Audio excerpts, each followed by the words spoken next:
Hey everyone, welcome back. Second episode of my Hometown Heroes show. Show sounds a bit, a bit, I don't know, doesn't seem like the right word at the moment. So we're up to the end of December, and things have been going all right. Currently literally coming into the last games of the month before the January transfer window opens. We've played 17, won 12, drawn 2, lost 2. We're in second place. We scored 53, conceded 16, which is the conceded goals thing I think I'm going to have to take a look at some point into the future. I think we've conceded 7 more than the Manchester clubs that are above and below us, which is not ideal. It's frustrating. Man United are in second place, I think, giving us a run for our money. They've not lost a single game. I don't know. I've always found that Man United kind of get a bit overpowered in these games. I know everyone moaned about Liverpool being overpowered last season, but United always just seem to come roaring back. So we've been doing all right. I think we had a blip.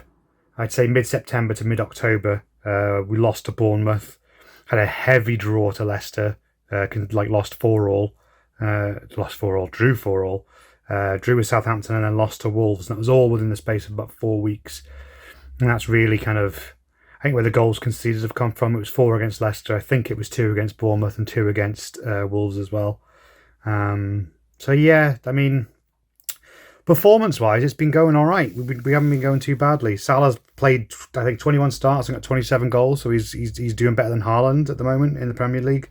Darwin Núñez and Milinkovic-Savic have been chipping in as well. Harvey Elliott's been one that's done, I would say, surprisingly well this season. He's drawn, I think he's got 11 assists, and then everyone else from the wide positions have been chipping in. So Trent, Diaz, Savic, and Robertson have all been contributing with the assists. So the main issue going into this end of the season sort of run was because of the World Cup in Qatar, which, I mean, it shouldn't be happening anyway,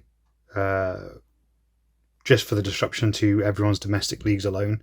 But when you factor into that the abhorrent abuses to human rights that go on in that country and the 6,500 dead building the stadiums, I don't know, it's one of those things I struggle to get excited about, and I live in Wales, and I should be getting really excited that Wales win a World Cup, but I just can't. It's just, I think, it's just not something I can get on board with. But anyway, keeping things Football Manager, it's caused a fixture issue because we play Man United on the 31st of December and then Aston Villa on the 2nd of Jan. So there's 24 hours, or just over 24 hours between both games. So it's going to be a struggle. And of course, at the moment, Man United are undefeated and just seem to be not losing games. They've drawn a few, but they've not lost any. So I'm a little concerned going into it form-wise. We've not got many injuries. I think Matip's got an injury and is out for a couple of weeks. Tsimikas is injured and won't be playing, but he's not first team, so it's not too much of a stretch. But the issue is going to be how I keep the squad fresh going into the next fixture against Aston Villa. We beat Man United before. We knocked them out the League Cup. I ended up playing a full strength side, and I usually play my second string in the League Cup. But it was Man United, so I didn't want to lose. So kind of went into that game expecting it to be a really, really tight affair, and it wasn't. We pretty much blew them out the water. We beat them 2-0. Savic scored the first goal with a Kevin De Bruyne-esque assist from Andy Robertson. I think I said in the last video, I love Milinkovic-Savic. I buy him with every single team I manage that's top flight if I can. And then Salah got the second. And we genuinely just kind of blew him out the water. I think I actually ended up being somewhere near 1.6 and theirs was 0.5. So it's a game we pretty much played. My ethos going into it though was I wanted to try and get through the game with as few As few, if no, substitutions, because I wanted to kind of keep the squad, my second tier squad, fresh for the game coming up against Aston Villa. Because as people have seen this season, Liverpool's squad depth isn't the best.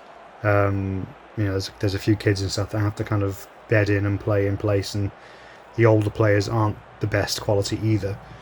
So, we beat Man United 2-0 and kind of went into the game against Aston Villa. Started the game brightly enough, and then inexplicably went 1-0 down because, as I said in the previous video, Aston Villa were rocking that flat 4-4-2, which just seems to, I don't know what it is. It just stifles my team. You get high XG, lots of possession, lots of shots on goal, and you still end up losing and conceding goals. So I went 1-0 down to a goal from Coutinho. Changed the formation to, like I say, my 5 forwards, where I kind of try and pin them back into their own half. Jota, no, was it Jota? No, Nunez. Nunez equalised not long after, and then Jota put us 2-1 up. Straight after the break, Kamara equalised for them. But it wasn't, once we switched to that formation, while Villa kept having spells of getting back into it, they never really looked to be that much of a threat. Their goalkeeper played just a hospital pass out to Savic, who was a really good finish from about 20 yards, but it was a gift of a goal. And then Joe Gomez just burst into the box from left back because Tsimikas was injured, so Robertson was playing. Well, I had to play Robertson at left back, half fit from the Man United game before, and then I was able to kind of bring on some of the first tier subs later into the second half. They were coming on tired. But yeah, Joe Gomez ended up having to play left back, I think, because Fabinho was playing centre back, and it was a mess. But yeah, Joe Gomez out of nowhere storming into the box for the winner, which is ironic because, as I'll go into the next video, when we start the transfer window, the first thing that happened just before as the transfer window opened is Bayern Munich came in for Joe Gomez. So it's something I'm going to have to look at with his form and consider whether I want to move him on or not. So yeah, just a quick one to catch up where we are. Next video, I'll try and get out a bit faster than this one. Obviously, I work and everything else going on as well, so it's done when I can. So yeah, next video should be the transfer window and an in-depth look, I think, at some of our players who've been underperforming and see who I want to move on.